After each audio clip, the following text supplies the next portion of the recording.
तुलसी के पेड़वा तुलसी बड़ी हरियर तुलसी बड़ी हरियर हो।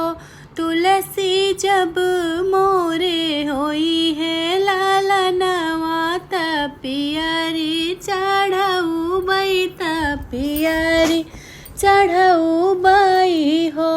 तुलसी जब मोरे होई है लालनवा पियरी चढ़ऊ बई पियरी चढ़ऊ बई हो। आंसू जे बोलही ना पाई ननद उठी बोलई बनद उठी बोलाई हो। भाभी नई हर से पियरी मांगायो त तुलसी के चढ़ायो त तुलसी के चढ़ायू हो। भाभी नई हर से पियरी मांगायो त तुलसी के चढ़ायू त तुलसी के चढ़ायू हो। रहिया के जात बटोहिया लगई सग भैया लगई सब भैया हो। भैया बाबा के खबर जनावो पियरी लैके आवो पियरी लैके आवो हो। भैया बाबा के खबर जनावो पियरी लैके आवो हो। बाजे रहलेनी सोवत माया रही जागत माया रही जागत होए। धना गहबर पियरी मांगावो बहिन के लैके जाबई बहिन के लैके जाबई हो।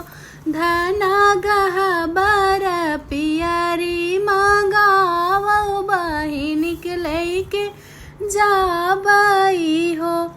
एक गोड़ धैले ओ सरवा दूसर दर भजवा दूसर दर भजवाऊ हो। सखिया तीसर गोड़ धैले आंगनवा बहिनी बात पूछई बहिनी से बात पूछई हो। ये कर लगावल बहिनी तुलसी तुलसी बड़ी हरियर तुलसी बड़ी हरियर हो।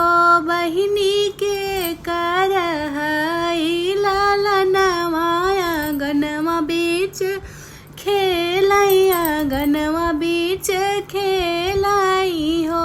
बहिनी के कर हई लालनवा गनवा बीच खेलाई गनवा बीच खेलाई हो। तोहर लियावैया है तुलसी तुलसी बड़ी हरियर तुलसी बड़ी हरियर हो। भैया तोहराई हई भाई नवाया गने बीच खेलैया गनवा बीच खेलाई हो। भैया तोहराई हई भाई नवाया गने खेलैया गने बीच खेलाई हो।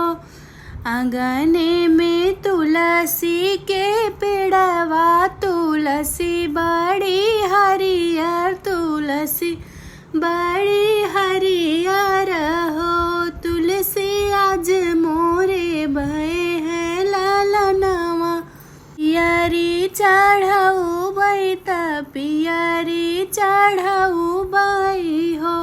तुलसी आज मोरे भय है लालनवा तुलसी पियरी चढ़ऊ बई पियरी चढ़ऊ बई हो।